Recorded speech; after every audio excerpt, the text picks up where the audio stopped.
নোংরা হাত দিয়ে তুমি আমার হাত ধরলে? You swine!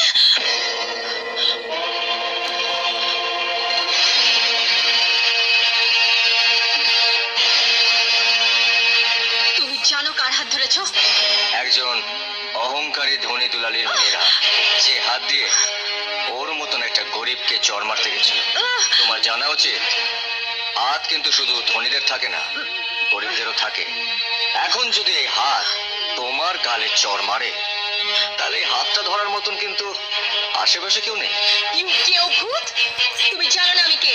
আমার জানার দরকার নেই যে তুমি কে, কোন বাড়ি থেকে এসছো, কিন্তু তুমি একটা কথা জেনে রাখো, এই গ্রামে যদি 2-4 দিন থাকতে চাও, তাহলে নিজের এই স্বভাবটাকে পাল্টাও, নাহলে গরিবের এই হাতটা দ্বিতীয়বার তোমাকে ক্ষমা করবে না। তাই নাকি? আমার পরিচয়টা পেলে বোধহয় এই কথা বলতে আর সাহস পেতে না। বলেছি তো,